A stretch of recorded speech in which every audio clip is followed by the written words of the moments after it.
மத பிரச்சனையை தூண்டுறதுக்காக பிஜேபி தூண்டுற முயற்சிக்கிறாங்கன்னு கனிமொழி குற்றச்சாட்டு பண்ணிட்டாங்க. இதை எப்படி பாக்குறீங்க? அன்புக்குரிய சகோதரி கனிமொழி அவர்கள் நாடாளுமன்ற உறுப்பினராக இருந்தார்.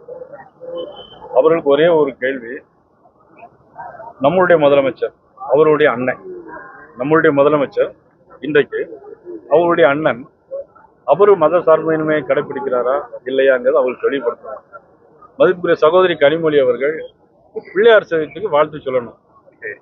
மதிப்புக்குரிய முதலமைச்சர் பிள்ளையார் சதுர்த்திக்கு வாழ்த்து சொல்லணும். நாங்க இஸ்லாமியர்களுக்கு வாழ்த்து சொல்லுவோம். எங்களுடைய பிரைம் மினிஸ்டர் பள்ளிவாசலுக்கு டெல்லியில போவார். நான் போயிருக்கேன், நான் போவேன். நான் நேற்று கூட சாத்தூர்ல பள்ளிவாசலுக்கு போவேன். நான் அதே மாதிரி அவர்கள் நாங்க கிறிஸ்தவர்களுக்கு வாழ்த்து சொல்றோம்.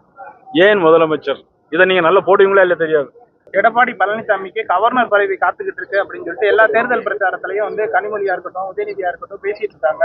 அதிமுகவை அழிக்கிறதுக்காக தான் பிஜேபி முயற்சி பண்றாங்க அப்படின்றத சொல்லியிருக்காங்க. இதை ஒரு நல்ல செய்தி நேரில் என்ன பார்க்க முடியும். நாங்க 27 இடத்துல தான் போட்டிருக்கோம்.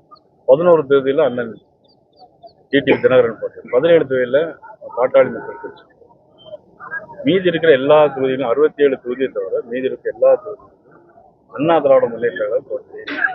எங்களுக்கு பெரிய கட்சி அப்படிங்கிறது ஒரு முக்கியம்.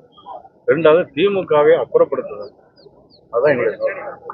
சரி, இவங்க 99ல இவங்க கூட்டணி வச்சாங்களே, 18 வருஷம் ஆளுங்கட்சியா இருந்தாங்க. மத்தியில இந்தி மொழி வேண்டான்னு அன்னைக்கு என்னைக்காவது சொன்னாங்களா? அன்னைக்கு மட்டும் இந்தி மொழி வேணும்னு சொல்றாங்க.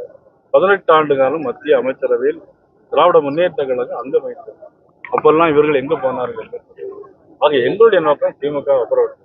மதிப்புக்குரிய சகோதரி கனிமொழி அவர்கள் எதையோ பேசணும்னு சொல்லி பேசுறாங்க. ரத்து பண்றதுக்கு குரல் கொடுக்கல அப்படின்றது மாதிரி சொல்றாங்க. எடப்பாடி பழனிசாமி அவர்கள் பிஜேபி மத்தியில சொல்லியிருந்தா ரத்து பண்ணிருப்பாங்கல்ல, ஏன் குரல் கொடுக்கல அப்படின்ற மாதிரி ஒரு கேள்வி. நீட் தேர்வை பொறுத்த மட்டும் இது சுப்ரீம் கோர்ட் உத்தரவுப்படி திமுக காங்கிரஸ் மத்தியில் ஆளுங்கட்சியா இருக்கும்போது கொண்டு வந்தது நீட் தேர்வு. ஆனா புரட்சி தலைவர் அம்மா அவர்கள் என்னன்னா நீட் விதிவிலக்கு 2-3 ஆண்டுகள் விதிவிலக்கு வாங்கி நடத்தினாங்க.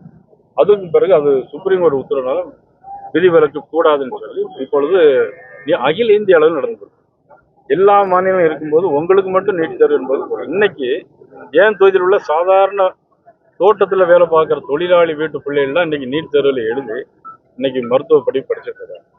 ஆனா நீட் தேர்வு வந்தா தமிழ்நாட்டில் எல்லா பிரைவேட் மருத்துவ பல்கலைக்கழகங்கள், எல்லா மருத்துவ பல்கலைக்கழகங்களும் திமுக தான் வச்சிருக்காங்க. திமுகவை சேர்ந்தவர்கள் தான் வச்சிருக்காங்க. இவர்களுக்கு அதிகமா பணம் வாங்க முடியலங்கிற வருத்தம். நீட் தேர்வு வராதுன்னு தெரிஞ்சும் வரும்னு சொல்லிட்டு இதை நீங்க எல்லா இடத்துலையும் போடணும். நீங்க இதை எல்லாத்திலையும் பரப்பணும். திமுகவை சேர்ந்தவர்கள் அதிகமாக மருத்துவக் கல்லூரி வச்சிருக்கிறார்கள். ஆகவே நீட் தேர்வு வேணும். ஏன் அப்படின்னா அவங்கள அதிகமா பணம் வாங்கணும், ஏழைகள்ட்ட இருந்து வசூல் பண்ணணும்னு நினைக்கிறாங்க. ஏழைகள்ட்ட இருந்து வசூல் பண்ணக்கூடாதுங்கிறது தான் பிரைம் மினிஸ்டர் மோடியுடைய எண்ணம்.